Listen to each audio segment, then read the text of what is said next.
que você ia preferir? Viver com um salário de 15 mil reais em São Paulo ou de metade disso, 7 mil reais, morando numa cidade bem menor de interior? Essa pergunta não é por acaso, os números não são aleatórios. Uma pesquisa da Imóvel Web junto com o aplicativo Quinto Andar e o índice de custo de vida calculado pelo Diese mostra exatamente isso, que para se viver na cidade de São Paulo, que é a cidade mais cara do Brasil, numa família de 4 pessoas, um casal e 2 filhos, incluindo o custo de vida além do aluguel, o custo de moradia, habitação, alimentação, eletrodomésticos em casa, custa 15 mil reais em São Paulo. Em alguns lugares pode ser exatamente a metade disso.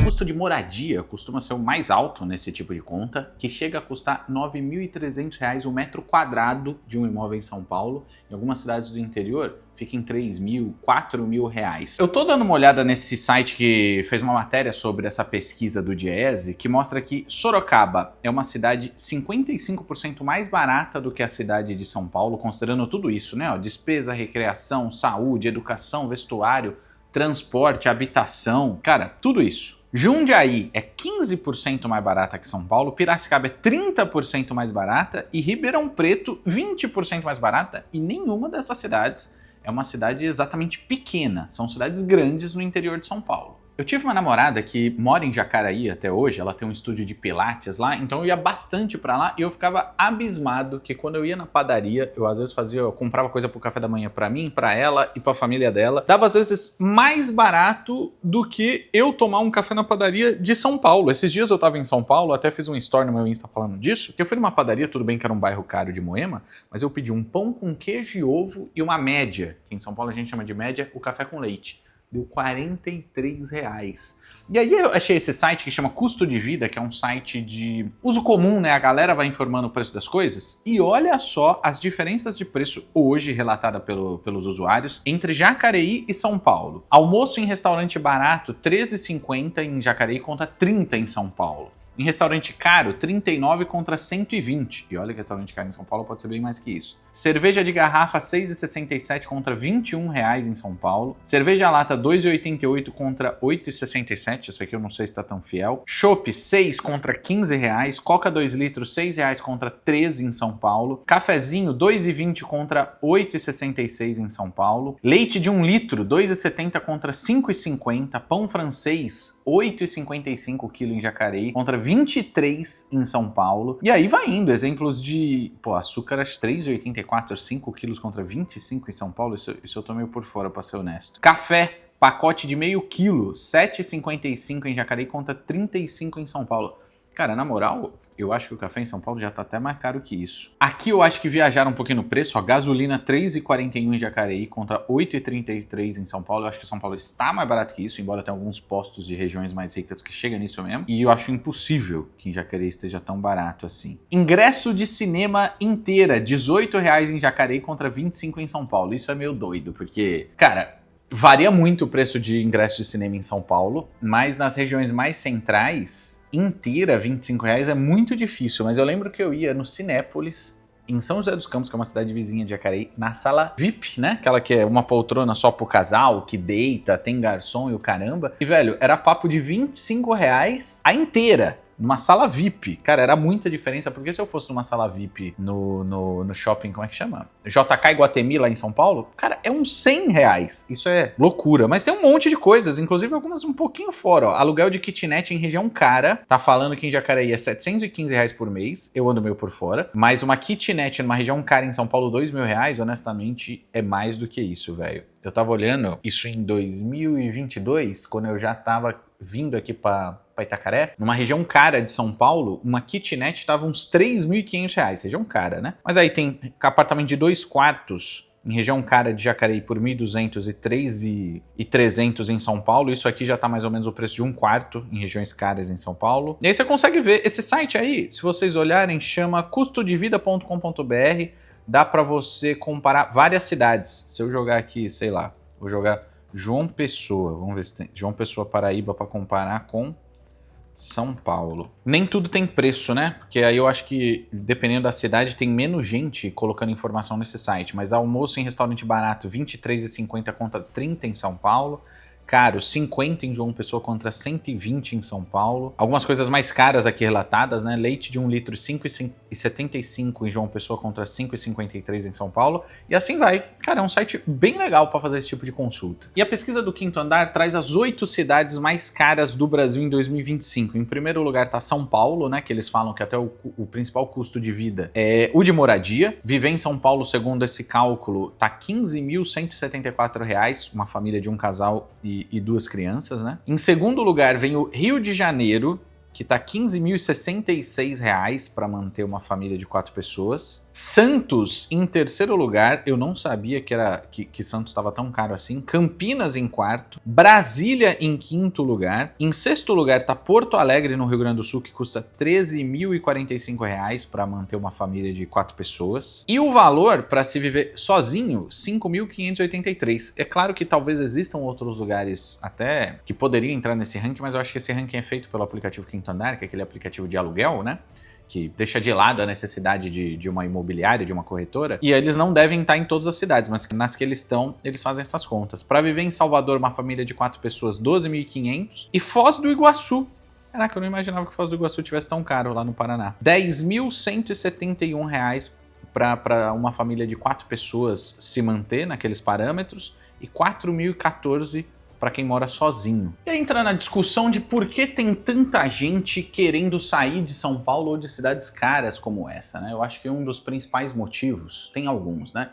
Eu acho que trânsito, para quem mora em São Paulo é um negócio bem clichê, não é só São Paulo tem o trânsito ruim, Rio de Janeiro também tem, Florianópolis também tem, mas trânsito é o pior, ou um dos piores, né, porque, pô, tem dados que mostram que o paulistano costuma gastar 2 horas por dia em trânsito. Isso por ano dá 21 dias, literalmente, dentro de um meio de transporte, de um carro, de uma moto, de um ônibus, do metrô, 21 dias da sua vida por ano em trânsito. Coisa que em cidade do interior, muitas vezes, isso não existe, né? Aqui onde eu moro numa região rural, né? Quando eu quero ir para o centro da cidade, eu sei que eu vou gastar 20 minutos. Não dá mais, não dá menos do que isso. Quer dizer, às vezes dá um pouco mais quando a minha rua, que é de terra, chove muito e ela tá muito esburacada. Mas acho que outro fator, para além do trânsito, que é muito estressante, é uma perda de tempo e um custo de vida alto, se locomover por tanto tempo assim, entra o fator também segurança, né, cara? Não é exclusividade de São Paulo. Várias outras cidades, inclusive Salvador, que não tá muito longe aqui de onde eu moro, na Bahia, são cidades muito perigosas e tem um custo também, né? Não só financeiro, porque às vezes a galera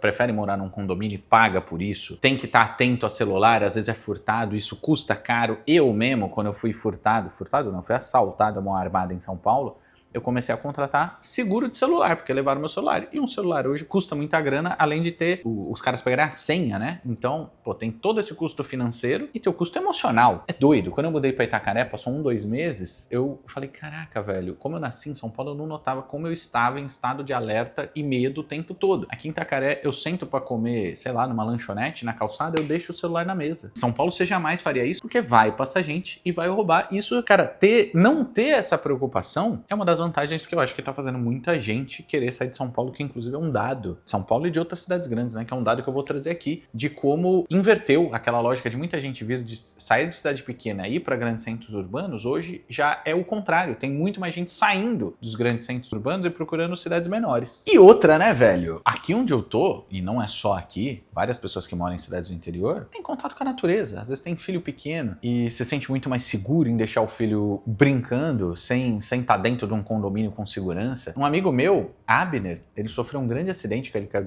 de muita altura há uns bons anos atrás, e ele, pô, se quebrou inteiro. Hoje ele é meu vizinho aqui, mas ele foi meu mecânico que consertou o Uno. Ele se mudou para Itacaré e ele tinha, por conta de várias fraturas que ele teve no corpo, embora já tivesse muito recuperado, é muito comum ele dar uma caminhada num dia, fazer um passeio e passar 2 dias mancando, cheio de dor, tendo que pôr gelo no tornozelo. Aqui em Itacaré é impressionante, por minha visão, né? Não sei se você concorda, por estar em meio à natureza, as dores dele diminuiu muito. É claro que tem o lado B, né, de se morar numa cidade como a que eu moro, que o acesso à saúde é muito mais precário, o acesso à educação é muito mais precário, o meio de transporte público praticamente não existe. Mas, por outro lado, as pessoas aqui eu tenho a impressão que adoecem menos também. Eu vejo o exemplo do Abner, cara. Tem gente que fica preocupada, putz, eu quero estar perto de um hospital. Eu mesmo rompi o músculo da panturrilha. Pô, tive que fazer uma missão, ir pra cidade vizinha pra fazer exames e tal. Mas, cara, o lance é que você cuidando do seu bem-estar, que muita gente está tendo essa preocupação, além de ter uma diminuição do custo de vida, que é o que a gente está discutindo aqui, você tende a adoecer menos. Isso é o que eu vejo por evidências de tanta gente que veio morar aqui em Itacaré, eu tenho contato, e de gente que me relata isso no Instagram também. Agora olha isso, o Brasil é o segundo país do mundo que mais tem casos de burnout. Gente que esgota e adoece emocionalmente de carga excessiva e pressão no trabalho. E mais da metade desses casos no Brasil está concentrado na região sudeste. É lógico que a região sudeste, por ter São Paulo ali principalmente, é a região mais populosa, então é compreensível que a maior parte dos casos esteja ali, mas também porque é o centro corporativo e financeiro do Brasil, inegável. Tem outras regiões importantes no Brasil, é claro que tem, mas a maior parte da população está concentrada ali e também tem uma cultura muito louca, muito presente em São Paulo, que tem outras grandes cidades do Brasil também e do mundo, mas em São Paulo isso é absurdo de gritante, que é um senso de competição louco, desenfreado, cara. Em São Paulo, principalmente depois que eu saí de lá, eu comecei a notar que a galera quer competir pra tudo, quer competir quem é mais bem sucedido, quem cresceu mais na carreira, quem tem o melhor carro, quem tem a melhor casa, e vai pra coisas que fogem das finanças, quem é mais bonito, até coisas banais, típicas de homem mesmo, quem pega mais mulher. Cara, uma competição pra tudo o tempo todo. E como tem essa pira em São Paulo de carreira, tem essa fama, né? São Paulo é o lugar pra crescer, fazer dinheiro, não adianta, é lá que você tem que estar. Tem esse tipo de crença, né, popular. Eu acho que essa cultura de competição no ambiente corporativo ajuda ainda mais a ter mais casos de doenças emocionais associadas ao trabalho, como é o caso do burnout. Então, eu acho que isso também ajuda a explicar esse lance de a galera começar a repensar mesmo, cara. Putz, eu vou mesmo querer continuar correndo atrás de dinheiro, sendo que eu poderia ter uma qualidade de vida muito melhor, ganhando menos numa cidade pequena e tendo também um custo de vida menor, que foi o meu caso, cara. Eu saí de São Paulo, meu custo de vida reduziu substancialmente, e olha que eu moro numa cidade, que é Itacaré, que é muito turística e tá encarecendo bastante o custo de vida aqui desde a pandemia. E mesmo assim eu gasto muito menos do que em São Paulo, ou seja, Itacaré, os padrões da Bahia, é uma cidade relativamente cara e ainda assim é bem mais barato do que morar em São Paulo, em vários outros grandes centros urbanos. Então isso tá entrando na balança. Eu não sei se você anda pensando nisso, mas é a impressão que eu tenho conversando com quem me segue. Olha essas informações aqui, ó. O censo realizado pelo IBGE mostra que as cidades médias, ou seja, não as grandes como São Paulo, cresceram em número de habitantes, enquanto antigamente essas cidades tendiam a perder habitantes. Cresceu 8,3 milhões de habitantes em relação ao censo anterior. Um exemplo é Salvador, que perdeu, né? É uma cidade grande que perdeu quase 10% da população, mas algumas outras cidades grandes andaram de lado. São Paulo e Curitiba cresceram, né? Cresceu o número da população entre 1% e 2%, mas no intervalo de 12 anos, de 2010, entre 2010 e 2022. Só que as cidades ao redor desses grandes centros urbanos, pensando em São Paulo, que cresceu em um pouco mais de 10 anos, 12 anos, cresceu 1%, 2%, as cidades ao redor cresceram muito mais. Cotia, que é uma cidade próxima, cresceu 30% nesse período, Barueri 31%, Osasco 11%, 12%, e Santo André, que é coladinho em São Paulo, cresceu 11%. Eu acho que a coisa teve um boom, né, de gente querendo sair de grandes centros urbanos, como por exemplo de São Paulo, durante a pandemia. É claro que isso aconteceu, né, porque quem pôde fez home office e praticamente não tinha opção. Parecia ser uma tendência que veio para ficar, já não é mais o caso, né? Tem muitas empresas que já voltaram, se não pro presencial 100%, pro híbrido, né? Trabalha 2 dias por semana, 3 dias por semana e os outros 2 ficam em casa, o que impede muitas vezes a pessoa sair da cidade, grande cidade que ela mora, para morar numa cidade de interior, acaba ficando inviável. Mas nesse pico da pandemia, eu tava vendo um dado que as buscas por casas, por moradia, num raio de 100 quilômetros da cidade de São Paulo, cresceram 340%. E eu acho que muita gente pegou gosto por isso. Eu só falo, cara, eu experimentei uma vida, a despeito de todos os desafios que a gente viveu durante a pandemia, uma vida com uma qualidade muito mais legal, com custo de vida menor, tendo contato com a natureza, não tendo que pegar trânsito. E aí você vê exemplos como de um banco recente que anunciou que ia voltar pro híbrido e a galera se arrancou os cabelos, deu briga, deu demissão. É doideira, cara. E olha só qual que é o perfil das pessoas que tá fugindo dos grandes centros urbanos, fugindo de cidade grande, fugindo da capital. Os millennials, então pessoas entre 25 e 40 anos, a maior parte delas solteiras, relativamente jovens, são as que estão liderando essa busca de sair de grandes centros urbanos. O levantamento que eu vi é que essa galera, esse perfil, esse recorte de população não tá vendo mais a necessidade de ter que ficar morando numa capital. Eles estão buscando uma vida mais barata e confortável fora de cidade grande, que eu acho que eu me coloco exatamente nesse lugar. Eu já contei a minha história aqui algumas vezes, mas foi meu caso, né? Eu pirei em São Paulo, tava surtando de ansiedade e saí fora. Tem também um outro grupo que é de família, que tá querendo mais segurança e mais tempo de qualidade com os filhos, então casais na faixa aí dos 30, 45 anos estão buscando cidades mais seguras, com menos violência, é importante. Quem mora em São Paulo, BH, Rio de Janeiro, Salvador e outros grandes centros urbanos, eu acho que você vai concordar comigo. Uma das grandes reclamações é a insegurança, né? Tá todo mundo sendo assaltado o tempo todo, mas tem outras questões que esse recorte de população tá querendo evitar também. Trânsito, poluição o tempo todo. Quem mora perto às marginais de São Paulo é um cheiro horroroso, principalmente no verão. E essas famílias com filhos pequenos estão querendo um lugar seguro para as crianças poderem ir para a escola sozinha, poder brincar na rua sem estar pirando de qualquer violência que pode acontecer. E também tem um terceiro recorte de pessoas que já estão para se aposentar ou já se aposentaram e estão querendo ter uma vida com mais qualidade. Então eu não sei, cara, eu tenho a impressão que se você pensar assim, você não tá sozinho, velho. Tem cada vez mais gente pensando e refletindo que eu sou dessa opinião, né, velho? Que não precisa esperar a aposentadoria pra ir viver uma vida com mais qualidade, porque esse é um negócio clichê que a gente sempre ouviu, né? Pô, eu vou trabalhar pra caramba, vou juntar o máximo de dinheiro possível, porque isso é importante. De fato é importante o dinheiro na nossa vida. Mas aí, quando eu me aposentar, eu vou viver bem. Só que aí, você vai chegar na sua aposentadoria, que por conta das regras do INSS tá cada vez mais tarde, cada vez mais velho, a gente vai se aposentar. Você vai chegar lá vivendo uma vida que foi basicamente trabalho, negligenciando laços sociais, laços familiares, laços afetivos, negligenciando às vezes relacionamento com o esposo, com a esposa, com os filhos, com o pai, com a mãe, negligenciando saúde física e emocional, e aí você chega no momento da aposentadoria tendo ganhado algum dinheiro para poder viver com mais conforto, só que aí você chega sem saúde, nem física, nem emocional, sem laços relevantes que várias pesquisas mostram que são os laços sociais que são mais determinantes para nossa alegria, nossa felicidade do que dinheiro do bolso no final das contas. Aí você chega lá, velho, infeliz, sem saúde. Eu acho que não é fácil, mas o meu objetivo é, nesse trajeto de ir construindo minha liberdade financeira, eu ter uma vida gostosa, né? É claro que eu não posso ser inconsequente, eu não deveria ser inconsequente de só curtir, sem olhar para minha responsabilidade financeira que tem que ter. Mas, poxa, é só trabalho? É só juntar dinheiro? Eu acho que não. E eu acho que entra esse tipo de raciocínio também na conta de quem tá fugindo de cidade grande. Porque se por um lado ali você perde qualidade de vida e você pode, por outro, ganhar mais dinheiro, seu custo de vida também é muito alto. E eu acho que a balança começa a pender muito mais para fazer mais sentido a galera seguir nessa movimentação aí que a gente tá vendo de sair e ir para cidades menores. E não precisa ir para uma cidade minúscula como é que eu vivo de 40 mil habitantes, mas a galera tem buscado também cidades médias, né, que tem uma infra legal, tem acesso a muita coisa que se tem em grandes centros urbanos, normalmente não está tão longe de São Paulo ou de outra capital, e um custo de vida substancialmente menor, como os exemplos que a gente deu nas pesquisas que eu vi aqui. Se você começou a me acompanhar agora, resumindo a minha história, cara, eu me formei em economia, trabalhei minha vida toda em mercado financeiro, inclusive fiquei careca. O mercado financeiro fez até um transplante capilar recentemente, tanto cabelo que eu perdi, a galera costuma brincar, fala que eu perdi lá. Eu tive uma trajetória tida como um cara bem sucedido, fui economista do Banco Safra, era admirado por isso, tinha um salário legal, né?